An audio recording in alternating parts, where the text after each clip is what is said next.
Made you click. Wait, no, stay.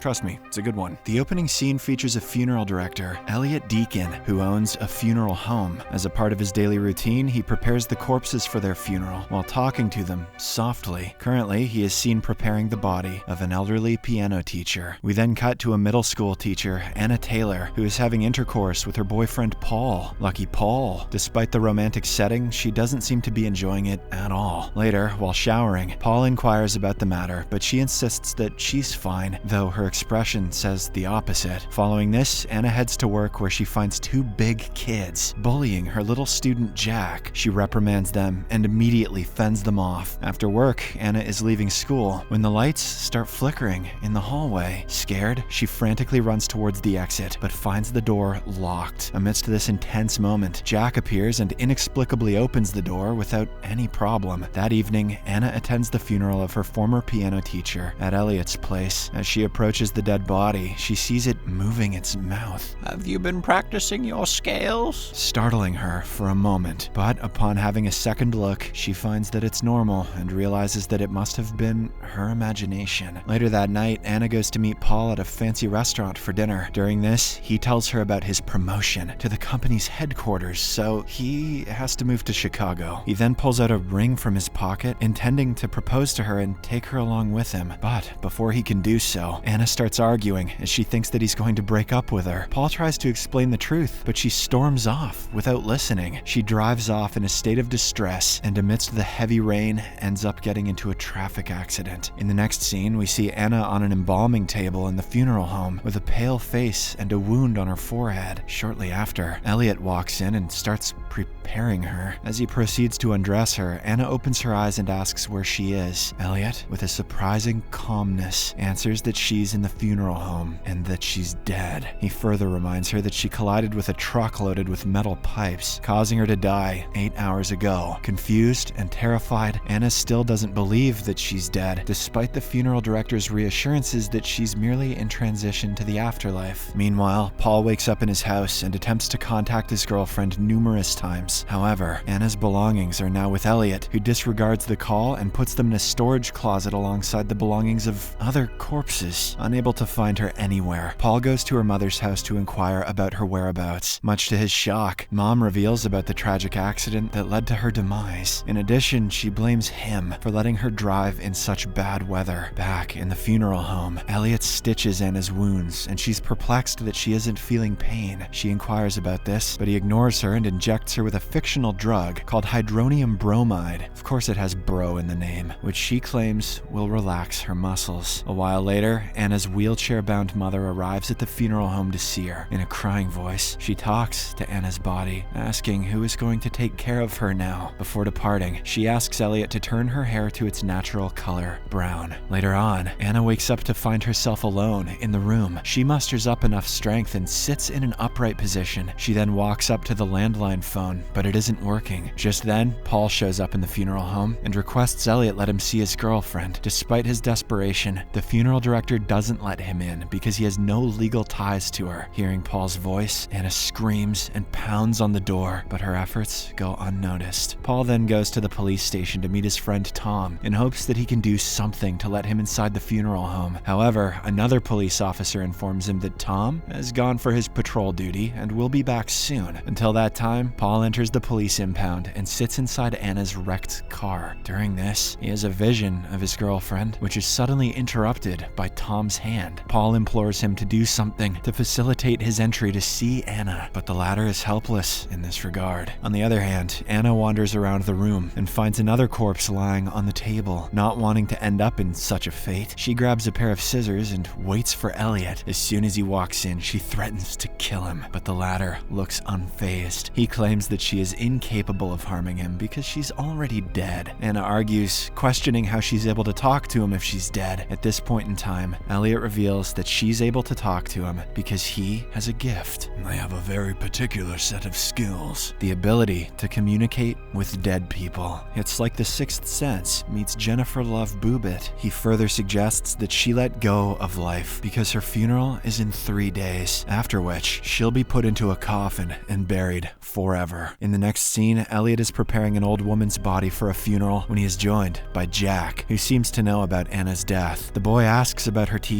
to which Elliot replies that her funeral is on Friday and asks him to leave for now. The next morning, Paul hears the whispering voice of Anna and also experiences visions of her taking a shower. Now's not the time for that, Paul. However, he soon snaps out of his sleep, realizing that it was just a dream, a wet dream. Meanwhile, Elliot returns to Anna with a dress, which she will be wearing in her funeral. While he is distracted, she discreetly steals a bunch of keys from his pocket. Later, as Elliot sets out to pick up another dead body from the hospital, Anna hastily uses the stolen keys and tries unlocking the door. Elliot pulls over at a gas station to refill his tank, and this is when he realizes that he forgot his keys. So, he rushes back to the funeral home. In the interim, Anna manages to unlock the door and wanders around the house. She soon comes across a room with a telephone. She quickly dials Paul's number and starts praying for him to pick up. After a long ring, he does pick up the call, but soon hangs up, thinking that it's another hallucination. Just then, Elliot finds her and lets her see her corpse-like self in a mirror. This finally makes her believe that she actually has died. At the same time, Jack, who is standing right in front of the house, notices Anna, leaving him in shock. Additionally, another suspicious event transpires. Anna sighs in front of the mirror, causing her breath to fog it. However, Elliot cleverly wipes it off before she sees it. Now that she is convinced of her death, Anna stops resisting Elliot's preparation of her body and doesn't give any importance to what he administers her with. On the following day, Paul goes to Anna's school to collect her belongings. When he's about to leave, he is greeted by Jack, who tells him that he saw Anna in the funeral home wearing a red dress yesterday. Paul doesn't believe him and asserts that she is dead. But when the boy claims that he doesn't love her enough, Paul becomes so angry that he slaps his face, just slaps his little face in front of everyone. At the funeral home, a police officer arrives to see the dead body of his brother, who is kept in the same room as Anna. He then asks Elliot to leave him alone with his brother for a few minutes. As the funeral director leaves, the officer's true intentions become apparent as he approaches Anna's naked body. But just when he's on the verge of touching her, Elliot walks in and asks him to leave. Afterwards, Jack revisits the funeral home and confides in Elliot about what he saw the other day. In response, Elliot calmly replies that they both share the same ability to communicate with deceased individuals. In fact, everyone has it. It's called the power of gaslighting. On his way home, Paul suddenly recalls the red dress Anna wore in the morning before she died. This raises his suspicion that his girlfriend might still be alive. He rushes to the funeral home, demanding to see her, but Elliot refuses. This time, Paul ignores him and breaks in, calling out for Anna. He continues searching for her until the funeral director threatens to summon the police. Paul then goes to the police station and tells Tom that his girlfriend is still alive. He further speculates that Anna has been sedated with some high dose of drugs, slowing down her heartbeat to the lowest point. However, his friend doesn't believe in him, as he doesn't have any evidence to back up his claim. Later on, Elliot dresses Anna with her funeral attire, while the two have some deep conversation. She confesses that she was never happy with her life and wasn't able to love Paul wholeheartedly. However, now she regrets everything. The scene then cuts to the day of the funeral, where Elliot places Anna in the coffin. As he prepares to inject her with another dose of drugs, she asks to see herself just one last time. He then holds up a small mirror, and while she stares at herself, she notices her breath condensing on the glass. This makes her realize that Elliot has been lying to her the entire time and that she isn't dead yet. In a state of panic, she tries to fight, but Elliot administers the drugs, rendering her unconscious. Later, everyone gathers in the funeral hall to pay their final respects to Anna. A short while later, Paul also shows up and places the engagement ring on her finger. During this time, her lips and eyelids move a little, so Elliot nervously decides to close the coffin. After it is buried in a graveyard, the devastated Paul starts drinking heavily. He is then approached by the funeral director, whom Paul blames for burying Anna alive.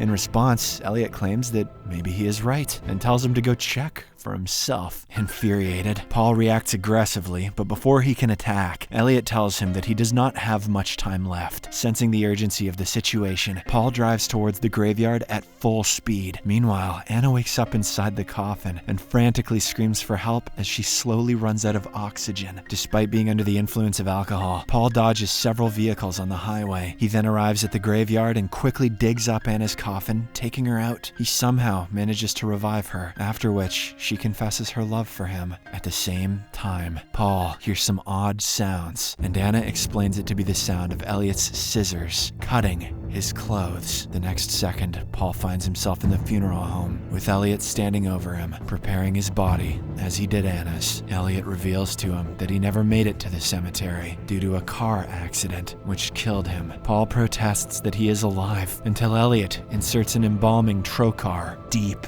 into his torso. This script may have just been an excuse for a bunch of tasteless nudity, but that was actually a pretty good twist. Subscribe for more videos like this, turn on notifications, and leave a like to help the channel out. Thank you for watching.